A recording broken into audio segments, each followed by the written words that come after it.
Hello, everybody, and welcome to our 7th episode of our Third Tuesday webinar series.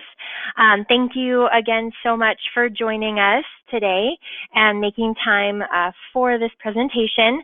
And I did want to just point out again how much we apologize for the technical issues we experienced during the Third Tuesday webinar last month.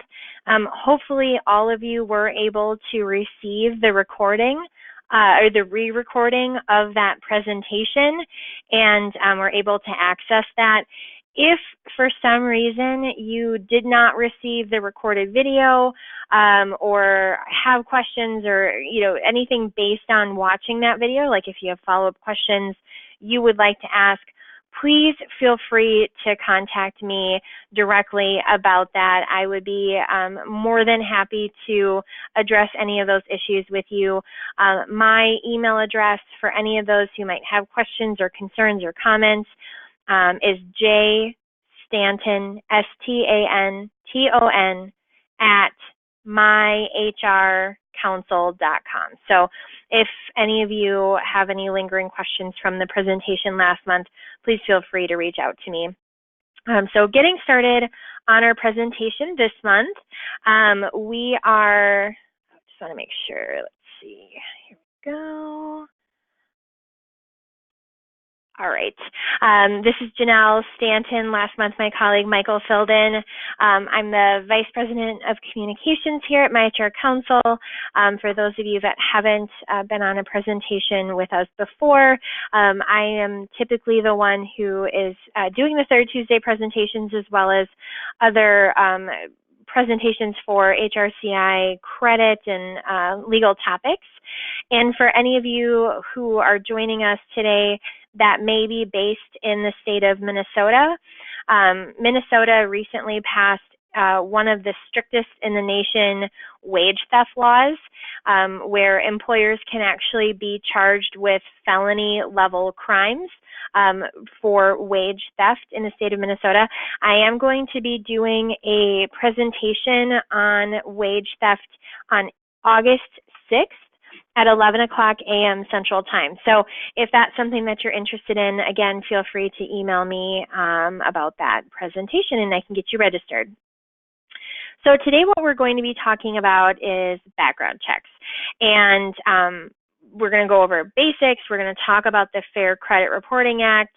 We're going to talk about conducting in-house background checks, ban the box and fair chance laws, and then we're going to talk about some examples of those laws and best practices with how to stay compliant. But a couple of housekeeping matters that I always cover. There is, in the handout section of the webinar box, I do have the slides available there in PDF format for anybody that might want those. I will be recording the presentation so that anybody who, if you want to pass this along to anybody else in your office, you can do that. I created a Ban the Box legal quick sheet that has a map of the U.S. with all of the various states that have Ban the Box laws. So you'll be receiving that. You'll be getting HRCI credit. You'll also be receiving our survey. Please consider filling that out. It's very short and it helps us make sure that we're providing programming that's interesting to you. And then any Q&A that happens to come in during our presentation here, I will be typing that up and sending that out as I always do.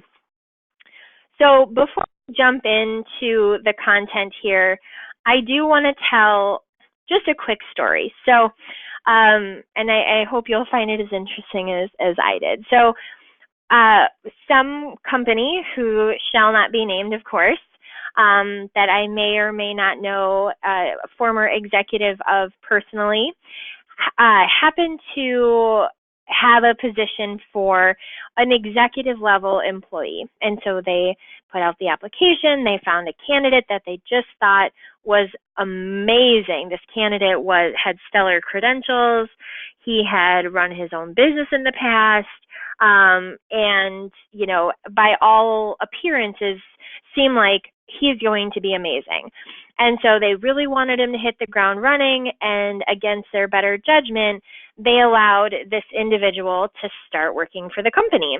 So he got his laptop, he got his cell phone, he got access to the computer, all just how you would typically onboard an employee, with the exception of that they allowed him to begin working before they got the results of the background check. So a couple of days after he starts working, they get the results of the background check. Turns out this individual had a previous conviction for murder. So basically one of the worst crimes somebody can commit. He had previously been convicted of murder.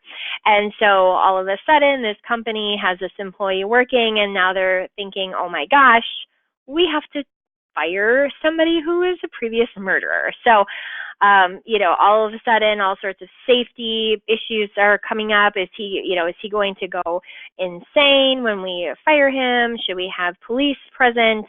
All of it ended up going very well, but is really, I tell this story so that companies, because this happens to a lot of our clients, you need somebody, you got to get them started right away. So maybe you let them start working before the background check clears. And we always, always, always suggest not doing that. Is it common that you're going to have an employee that you let start working without a background check? Are they usually going to be convicted of murder? No. But if they've already started working, you go from having to revoke a conditional offer of employment, which is much easier in the eyes of the law, to having to fire them. So it's very beneficial if you can hold off until the background check comes back.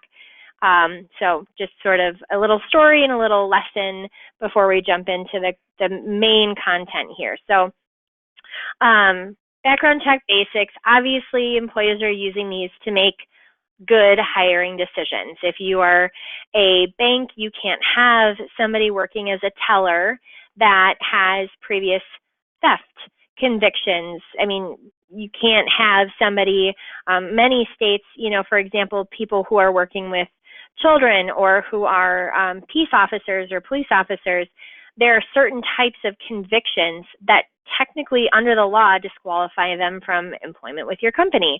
So definitely helps you in making good hiring decisions. It's by no means foolproof, but obviously something that's super important. A lot of these background check policies and procedures, they are governed by various federal, state, and municipal laws that vary widely between states. Minnesota and Wisconsin, we're right next to each other. Minnesota is a ban-the-box state. Wisconsin is not. But Wisconsin has some actually very interesting laws that are very similar to ban-the-box. So all of these different states, cities that are involved now, there are different policies and procedures that employers need to be aware of.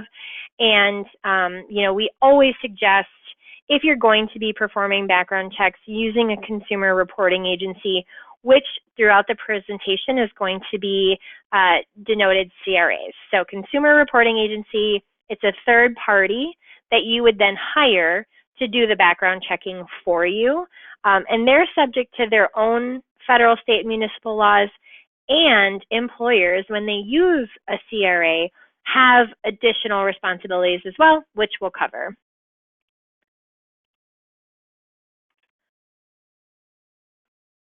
So some of the ways that background checks reduce liability for a company are through what's called respondeat superior. So it's a legal idea that basically says an employer can be responsible for the actions of their employees. And so what that means is, for example, with the friend of mine, or the person that I know that their company hired a murderer, if you hired a murderer and then that employee, during the course of their work for your company, assaulted or murdered somebody else in an extreme situation, there are times when somebody who is injured or harmed by your employee, that person can actually come back and sue your company. And so you have to be very careful to make sure that you're protecting your company in doing these background checks. Like if you have an employee that's going to be in a driving position, they're a delivery truck driver, and they've got convictions for negligent homicide in the past, where maybe they were drinking and driving and they ended up killing or injuring somebody, and you then hire them for a driving role, it's possible that if something happens and they go and they injure somebody else in the course of their work, that your company could actually be sued under this theory of respondeat superior. Employer negligence, there's negligent hiring and retention laws. So if somebody is, again, injured by your employee, there's this theory that a company has negligently decided to hire or retain an employee, and based on previous criminal actions, that was a negligent act on the part of the company. So again, there is lawsuits out there that people who are injured by your employees can bring negligent hiring and retention claims. And then just health and safety. So again, having an employee that maybe has injured or assaulted employees in the past and has shown a history of assaultive behavior, and then they're working for your company, and then maybe you're putting your employees at risk of being assaulted by another employee as well. So there's a lot of things to consider and a lot of ways that running background checks can help clear out problems at the beginning. There are many, many types of background checks that can be run, and they're depending on the type of record that you're going to be getting, there are different laws that will apply. So some may seek credit information. If you've got an employee that you're going to be bringing on that as an accountant, or that will be handling large sums of money and funds within your company, running their credit information makes a lot of sense, because if they have very poor credit, they've got bankruptcies on their record, it may show a lack of ability to handle finances and funds that you would want to know about before you hire them on. Now, there are a lot of limitations to getting credit information, as you can imagine. Somebody that has no access to cash, that is working a production line, there's probably no reason that you would need that particular employee's credit information. It wouldn't apply to the job in any way, so there are some major limits on that. In California, you can only ask for credit information for specific roles, as an example. Most of what companies are looking for is criminal records and criminal histories, for the reasons I've already pointed out. Sometimes employers may seek medical records. This is a very highly limited ability to ask for, but if you have an employee working in a very physical position, seeking medical records and having a medical exam completed prior to them starting work, that might be something that makes a lot of sense. Again, in most roles, I sit behind a desk all day. It doesn't matter if I have a bad sciatic nerve, because I sit at my desk and I type, and it's not something that's related to the job duties that I perform. Educational records obviously are requested oftentimes for employees that are claiming to have a bachelor's, a master's, a doctorate. You may need to be proving those records. Somebody could very well, I suppose, say, yes, I've got a Bachelor of Arts from Harvard, and you want to confirm that clearly. So many background checks can include educational reports, previous employment records. Clearly, military records can be requested in very limited circumstances. Again, bankruptcies, I kind of already touched on that. Driving records. So In certain states, it is more difficult to receive driving records, but again, if you've got an employee who is going to be, their primary duty will be doing driving for your company, asking for previous driving records, and that history makes a ton of sense. Workers' compensation records, very, very limited in your ability to ask for that, but these are various types of background checks that companies can run.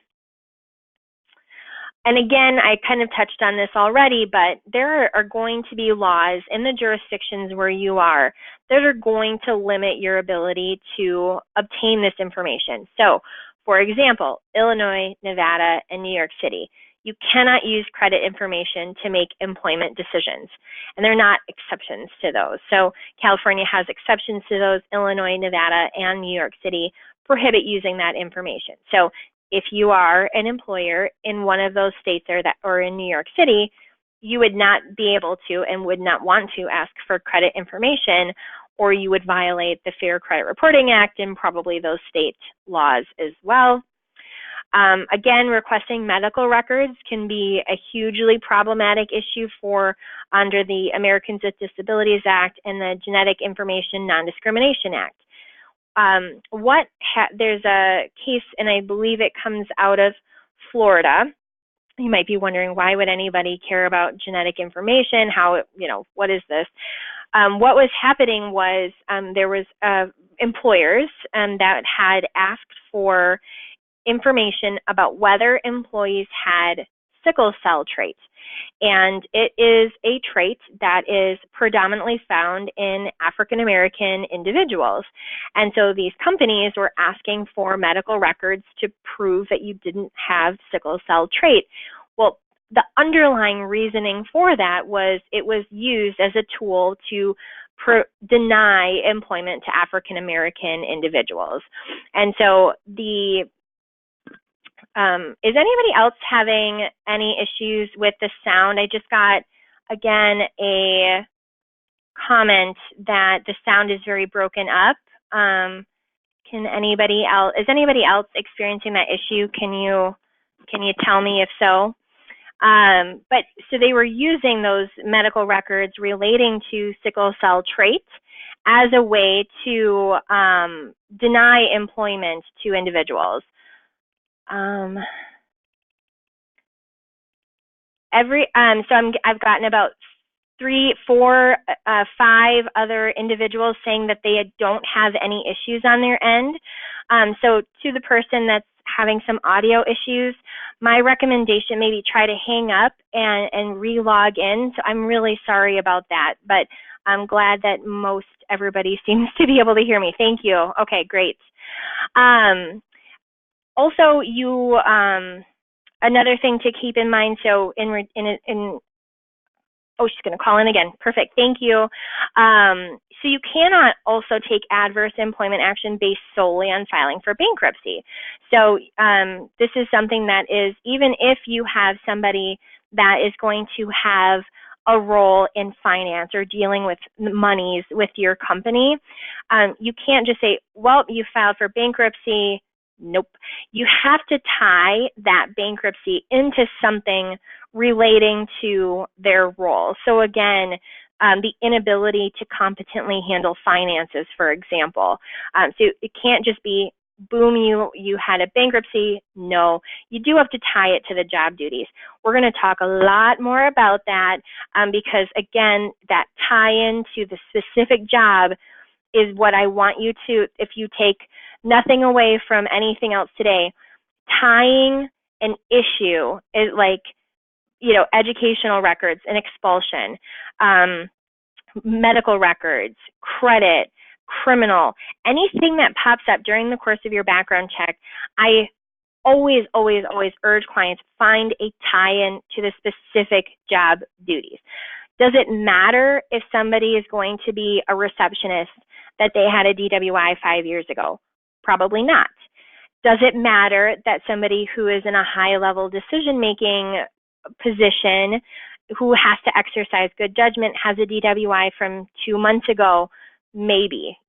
So I'm going to touch more on that later, but just to say, finding out what you can actually request and how you can use it, I always recommend consulting counsel on, because everything matters so much depending on where you actually have employees. Okay, so I'm going to dive into the Fair Credit Reporting Act. I'm just going to double check and see if I've got any other questions now. Looks like we're okay. And again, you guys feel free to pop in your questions anytime you think of them. So the Fair Credit Reporting Act is obviously, it's a federal law, and it applies across the country to background checks that are conducted by a third-party credit reporting agency. So those CRAs that you might hire to do the background checking for you. When you use a third party to run these background checks, there are 4 big blocks of requirements that employers are having to comply with. And I'm just going to go over each of those in turn. So the first one is disclosure. So before you even conduct a background check with a CRA, you have to inform your applicant or your employee, because again, you can run background checks on your current employees, and that is something that, depending on your industry, we do recommend doing. I would say the statistics are about 85% of people who run background check companies limit it only to applicants. Well, here's the thing, guys, your employees can commit crimes too. So if you don't have, if it's not written up in the paper and they don't ever say anything, it could be that somebody during their employment with you commits a crime that might disqualify them from future employment with you. So you typically recommend running on current employees, on a semi-annual basis, or, every 3 years, something like that. So depending on your industry, of course. I've got a question here. Okay, so question here. It's a great question, and maybe you can type in a real quick follow-up here to tell me, is there a specific position that you're referring to? So the question is, how should you handle a background report that shows arrest, open case, and if it's regarding assault/stealing? So this is a great question, because most states, now this isn't all states, but most states do not allow a company to use an arrest that hasn't resulted in a conviction against an employee. So in this situation, if you're in, I just did some research in the state of Georgia, for example, technically you can use an arrest against an applicant or employee in the state of Georgia, and especially if what the individual was arrested for would compromise their position that they would be applying for. So this individual is saying here that it's a property management position where they are entering residents' homes. So in this situation, an arrest for assault/stealing is clearly problematic for a property management role. And in some states is probably there are some states that say property managers cannot have convictions for theft or assault, so there can be state statutes that apply there that would prohibit this person from employment. So there can be, depending on state and what the crime is, there can be situations where you can use an arrest that hasn't led to a conviction to deny employment. If you're in a state that does not allow that, what you can do is you can hire the person on. And I'm not referring to this situation, because with property management, there are specific laws typically in place that would not allow this person to continue working. But if it was an assault or theft, and it was a role where they were working in an office, for example, what you could do is you could hire them on sort of a probationary period, monitor the case as it goes along. If they're convicted, then make a decision if that disqualifies them from the role, If they're acquitted, you would throw that out and allow them to continue employment as long as they're otherwise qualified. So again, to your specific question and that specific position, it's going to depend on the state that you're in, but definitely could be an issue. So thank you for the question. So moving on here, the disclosure form that you would need to have, it has to be easy to read, so it cannot be full of, legalese. It cannot be, shouldn't be very small type. It's got to be very clear that you're going to be running a background check on this particular individual. So they need to know that. It has to be separate from other documents that you provide. So it can't just be part of a huge packet that you're giving to in the onboarding process. It can't just be part of this huge packet of other information. Ideally, like I said, you will be running these background checks before they come into your office. But so providing it along with an offer letter, that is best practice. And then you do have to include this summary of rights under the FCRA. So this is something you can find on the consumerfinance.gov website. It's just a form that tells them about credit freezes and their other rights that the Fair Credit Reporting Act gives them. And again, there's been a lot of litigation recently on background checks and the FCRA. All of these documents really need to be separate. So having, the background check, consent form, the disclosure, and the summary of rights under the FCRA, they really should all ideally be separate. Companies have been sued for trying to put all of these forms into one document. And it's incredibly nitpicky and drives me and most people crazy as well, but definitely is something that you would want to keep an eye out for. So that's disclosure. Consent, clearly. In the law, we have a saying that consent cures all.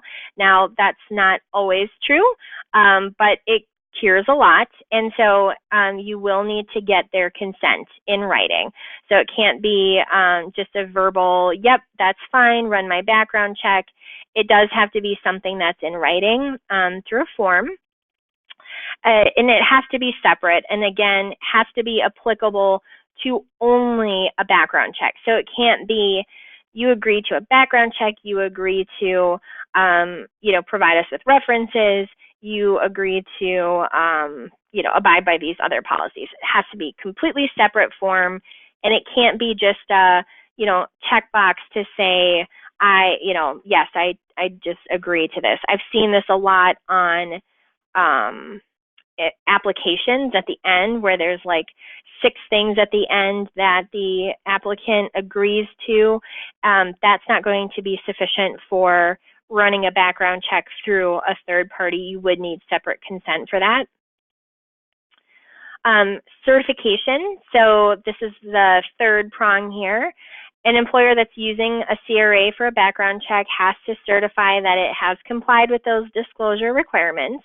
So the requirements to disclose that you do a background check and what you're actually checking for, that you're going to comply with the adverse action requirements, which I'm going to go over in just a second here, and that you will not use the information to violate equal employment opportunity requirements, meaning, which is to say that you will not be using information from the background check solely to exclude somebody because of their race, national origin, sex, religion, that sort of thing. Okay, let's see. I've got a couple of questions here. How do you add to job descriptions that specific convictions will make them ineligible? Do you have to inform potential employees with the disclosure? How do you come up with a list of convictions that would make someone ineligible? Would we need to put that into a policy or handbook?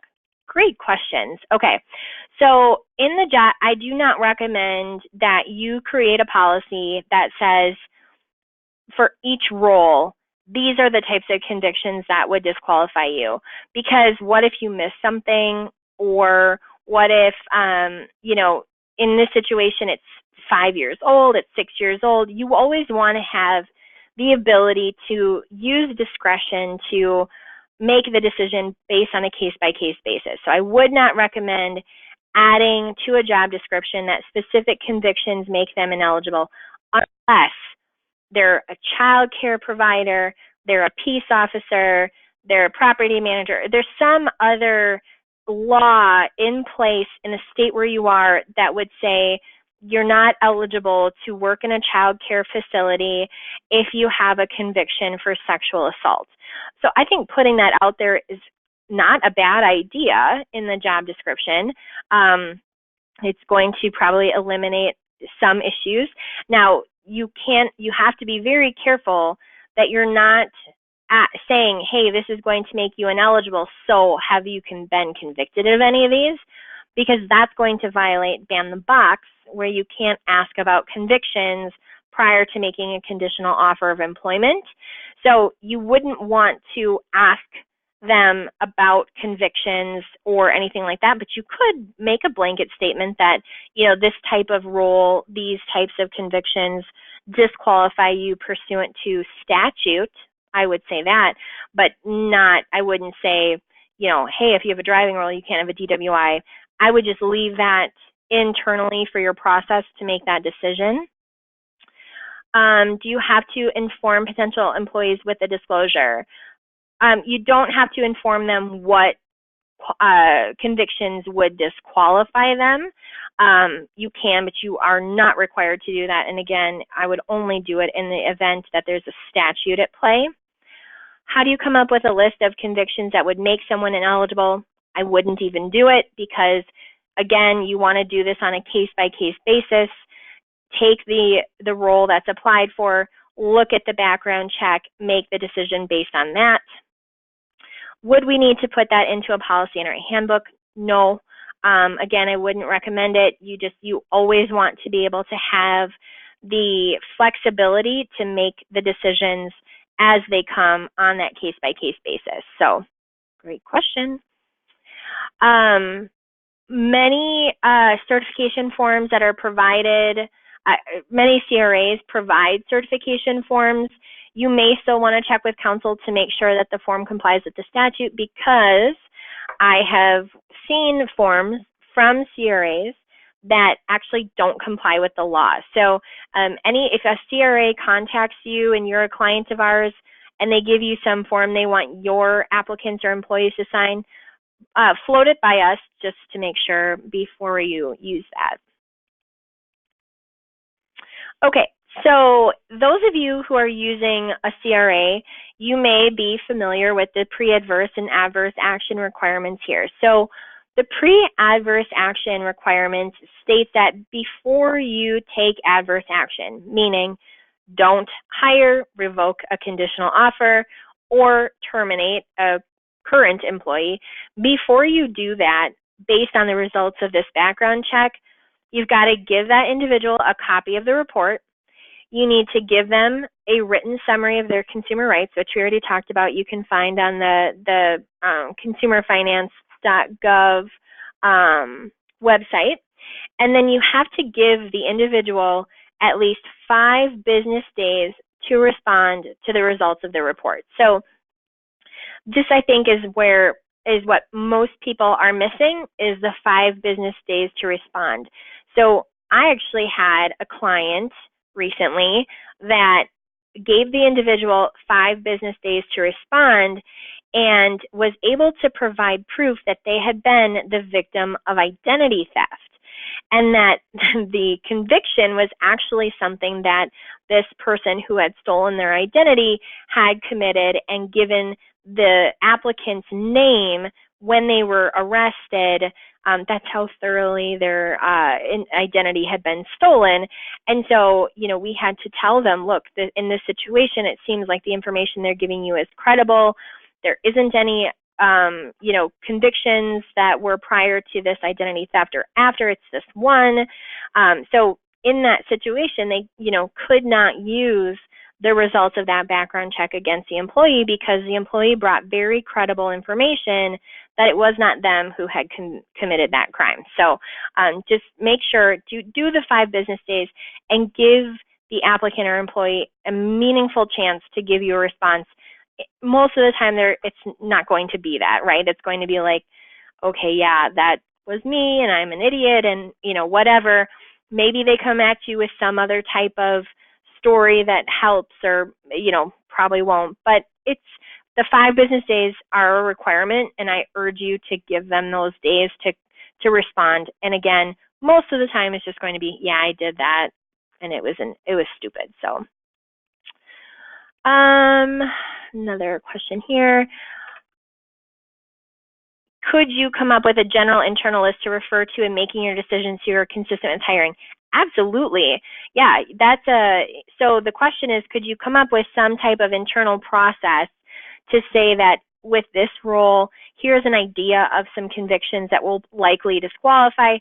Yes, you can absolutely do that. Making the decision, the hiring decisions consistent throughout the company, especially for a bigger company.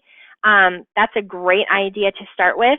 Definitely, you wouldn't want to make it the hard and fast rule so that, oh, this document says that this crime disqualifies them, so sorry, I have to go by that. You still need to use that case-by-case basis. You still need to give the 5 business days for that person to respond. So having internal policies like that, awesome idea. Just make sure they're not a hard and fast rule.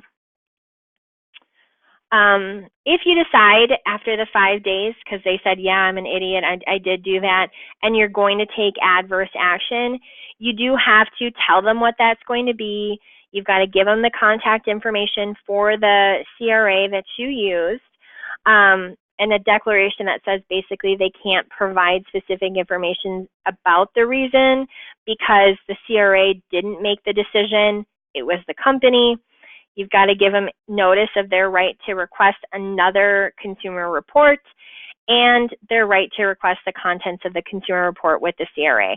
Again, a very standard notice, and one that if your CRA doesn't give one to you, that can be found online, and also our attorneys here could provide you with. If adverse action is taken, but it's not based on the background check. So let's say you do the background check, everything comes out fine, but you decide that you're not going to hire them because there's a better candidate for whatever reason. They still can get a copy of the report, a notice of the rights, and an explanation that the report's contents didn't lead to the employment decision. So there's nothing in the report that made you make that decision, but you're hiring them, based on other, or not hiring them, again, based on other reasons.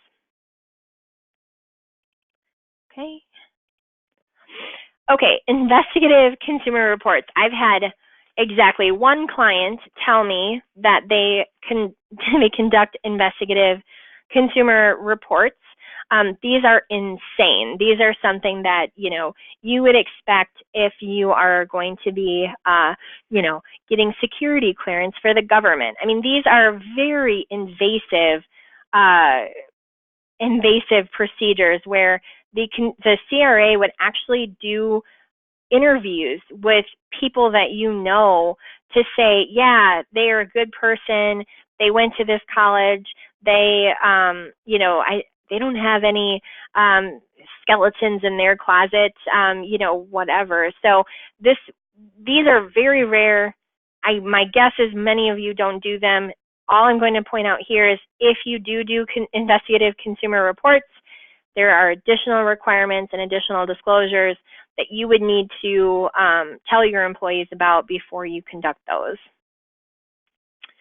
Penalties, I'm not going to touch on this because, of course, like we all know, there are damages, there are punitive damages, especially if you're saying any background check that doesn't come back 100% clear, we don't hire.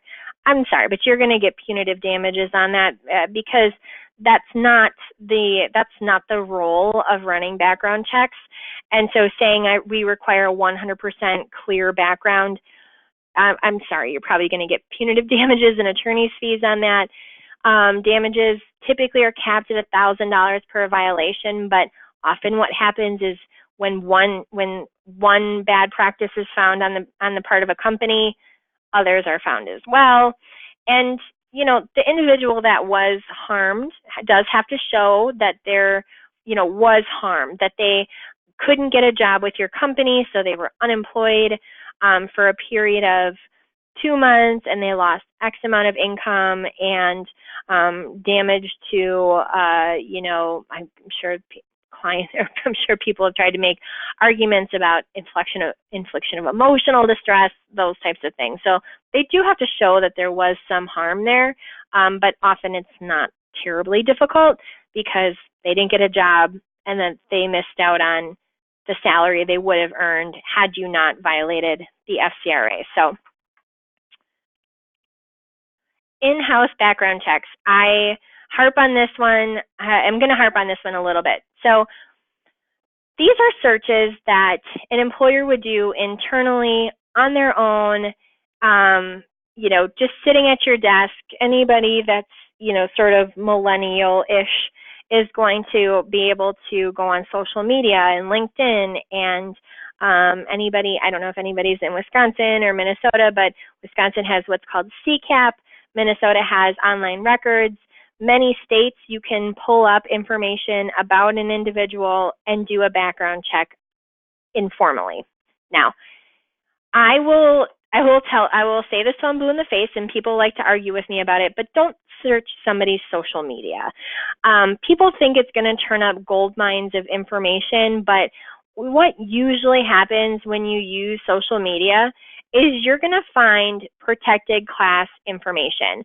So you're going to pull them up on Facebook or whatever the kids are using these days, and you're going to see their race, their gender. You might see pictures of them with what appear to be their children.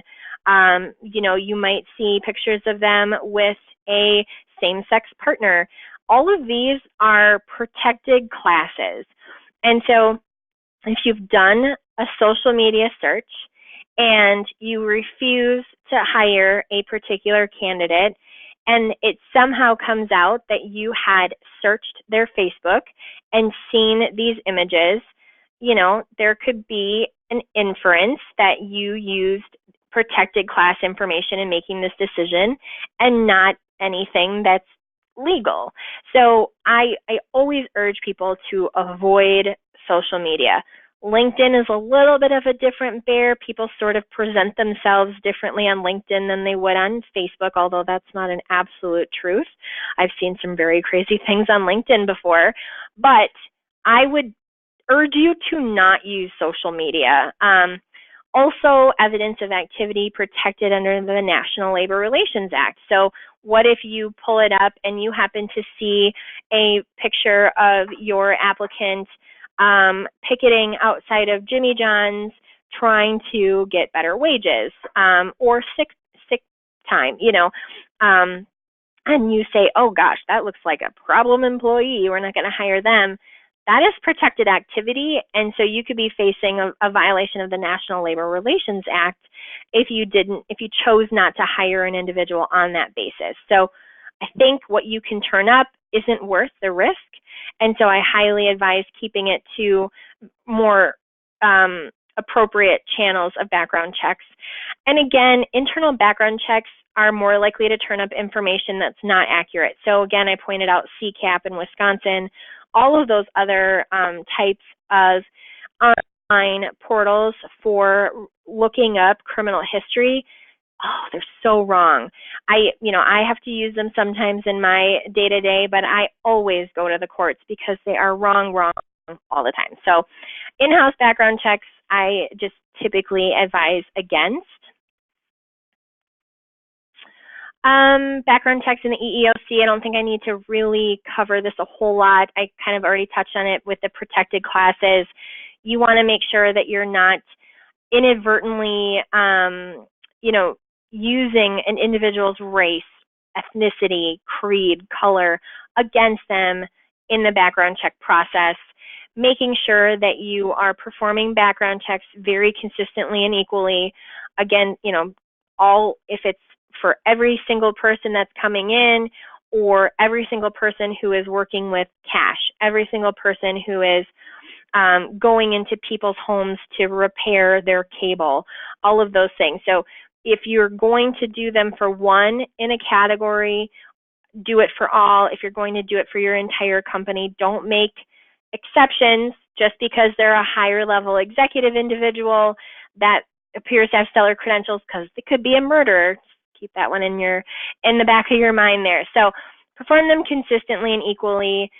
Don't allow an employee to start working until you've got the results. You can go through the 5-day process, all of that. So again, performing them consistently will save you a lot of trouble with running afoul of the EEOC. I already touched on this, but making sure that the background check, if it does come up with a crime or issue in the past, make sure it's job related. And here's the key phrase: consistent with business necessity. So tying the conviction, the bad things you found in a background check to the actual job that person will be conducting is going to keep you out of hot water with the EEOC. And so, yeah, again, be prepared to make exceptions for background check results that might be caused by a disability.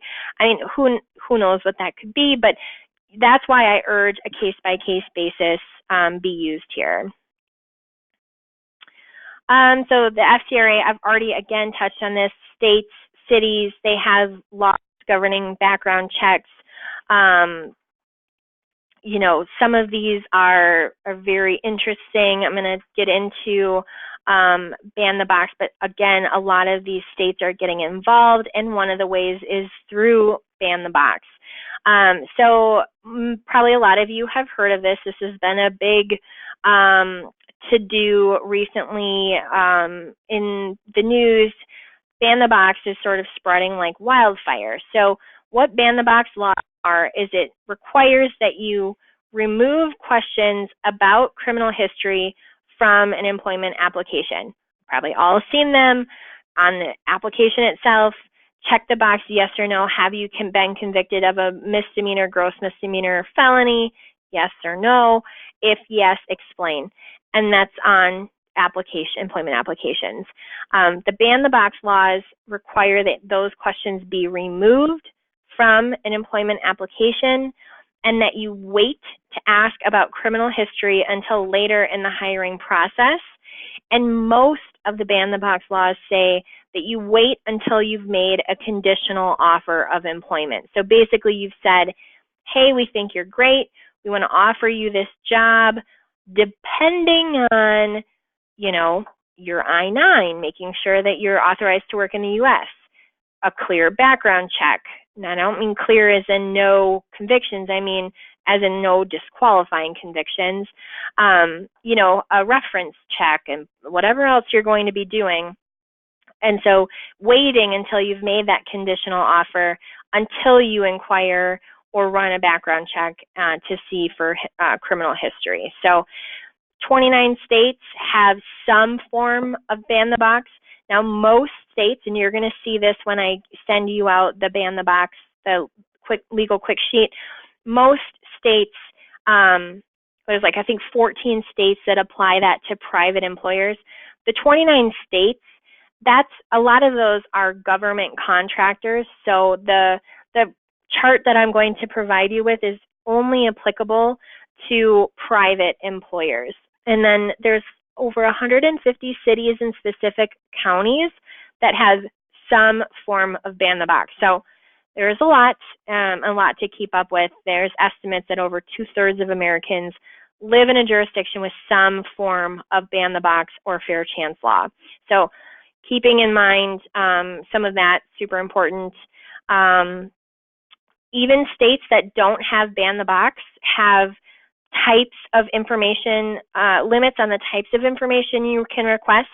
I pointed this out before. So Wisconsin is not a ban the box state, but they prohibit employers from asking about arrests that did not lead to convictions. So in the state of Wisconsin, you cannot ask about an arrest if they weren't then later convicted of that. So California, for example, does not allow employers to use information about marijuana possession convictions that are 2 years or more old that were non-felonies. So a misdemeanor conviction for possession of marijuana that's 3 years old cannot in any form be used by an employer in the state of California. So there's some interesting differences among the states. I'm going to touch on a couple of other examples here. Got another question. Oh, this is a good question. Are you covering drug testing as well, or is that a separate webinar? Thank you. I am not covering that during the webinar today, but if that's a topic that you're interested in, I'm happy to add it to the list. So if anybody else that's listening would like a drug testing webinar, which would be very interesting, and we could talk about marijuana because that's becoming a crazy issue. So if anybody is listening and would like a drug testing webinar, go ahead and tell me yes here, or fill it out in the survey and I will add it to the list. Couple of, and I know we're as always running out of time. I'm so sorry. I try to cram a lot into these, but just a couple of things, like for example, Hawaii. And if any of you are in Hawaii, I'm just eminently jealous of you. But for the fair chance law in Hawaii, can't inquire about a criminal history until after the conditional offer.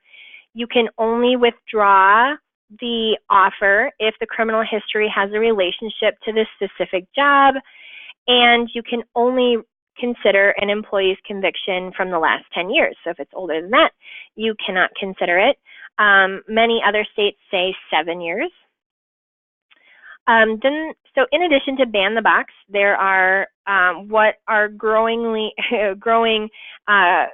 areas of the law and new statutes are fair chance laws. And so what a fair chance law, so there's ban the box laws that say take the box off the application and wait to ask about criminal history.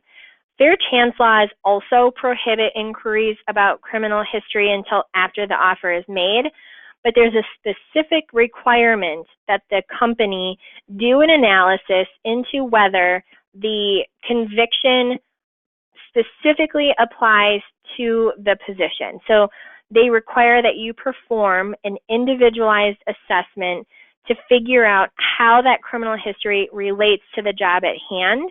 And you've got to typically provide that in writing to the applicant or employee.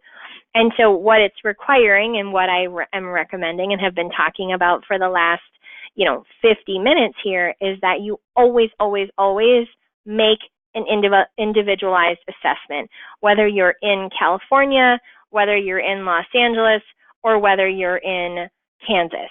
Because the fact remains, the EEOC is the law of the land. It's a federal law that applies to companies that have 20 or more employees. So if you're in a state that doesn't have ban the box, that doesn't have fair chance, you are still governed by the EEOC. And remember, the EEOC still recommends, on my next slide here, individualized assessment. So don't take a sigh of relief if you're in a state that doesn't have one of these laws. The EEOC, which governs all, is still saying, please do this. So look at what their duties are going to be. How will it actually impact an individual's ability to perform those? How many criminal convictions are there? I mean, is the rap sheet pages and pages and pages long? Are they recent? Is this 7 years old versus last year? What have they done in between? If it's a drug-related issue, maybe they've gone to rehab. Maybe they've taken other steps to rehabilitate themselves. They've gone back to school. They've done counseling. Look really seriously at some of those things to determine, okay, they have a conviction. Does it really impact their ability to work here? What have they done since the conviction to get better, to help themselves? And how old are these? So just some things to sort of keep in mind when making that individualized assessment. And just so you know, this is something that myHRcounsel attorneys do every day. So I just did one of these for a client who said, I've got an employee with 2 DWIs, one 5 years ago, one 7 years ago. they're going to be driving, just commuting to work, but otherwise they didn't have a driving role. He'd been to treatment. He was he'd been sober for like 4 years. And I said, in this situation, I really don't recommend using that DWI against him, and I would move forward with the hire. And so we can help you make that individualized assessment, and our attorneys do that all the time. The New York City fair chance, again, very similar to all of the other requirements. I just want to touch on best practices really quickly here. You guys are going to hear me say this all the time. Check with counsel. We can tell you, based on where you have employees, what laws you've got to comply with. When we get into the drug testing, if that's something that everybody else is wanting as well, drug testing laws are insane, and they vary a lot from state to state. Minnesota has what's called DATWA. It is incredibly complicated law, and half the time I recommend our employers in Minnesota not even drug test unless there is a safety sensitive issue. So just like with drug testing, with background checks, these laws vary widely. If you're a multi-state employer, if you've got employees all over the place, what we are typically recommending is you adopt the most employee-friendly jurisdictions law as your policy, because otherwise you're running a check here and a check there and a different check for these employees. And what if they move, or they, are going in between cities? You've got to make sure that, you're not violating any state's laws. So there's easier ways to do that than others, but, typically adopting the most employee-friendly jurisdictions law can be a nice, easier way to do that. Making sure that your forms, correspondence, everything that, policies, procedures are up to snuff. Having up-to-date detailed job descriptions is going to really help you with that individualized assessment, because if you know that right offhand that job description, that this is what the employee is going to be doing and here's the essential job requirements, it's going to make tying a conviction to those job requirements much easier and much more seamless.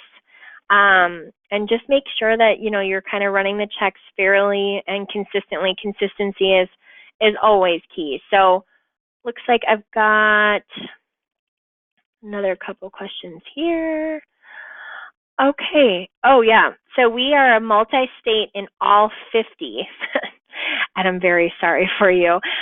What are the most friendly states to apply based on that? So California is probably going to be the most employee-friendly state that you're going to find as far as what you can check for, what you can't, the fair chance procedure, so that, and I could delve even more. I could probably do just a presentation on fair chance laws, how you make the assessment, the documentation that goes along with it, all of that. But if you're in all 50 states, California, for background checking purposes, is going to tick every box as far as making sure you're compliant across the other states.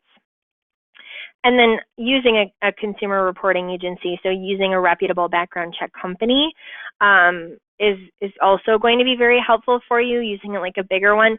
So we use Universal Background Screening. They're a partner of ours, and they're who we recommend. They're one of the better known background check companies across the world. So if you don't have a company that you're using, Universal is fabulous for that. So that would be another recommendation of mine as well. All right, so thank you again. I'm under time, so that's got to be a record for me. I know I get to be talking a lot here. So do you have any other questions? I will hang out for a couple more minutes if anybody else has lingering questions. Again, if you still need anything from the webinar that went haywire last month, email me directly, jstanton@myHRcounsel.com. I will get you whatever you need and answer any questions you might have on that. And then, you know, be looking for our follow-up email here with the HRCI credit code, the legal quick sheet, all of that. I will get that out in the next couple of days. So if you don't see it today, don't panic. I will be sending it out. So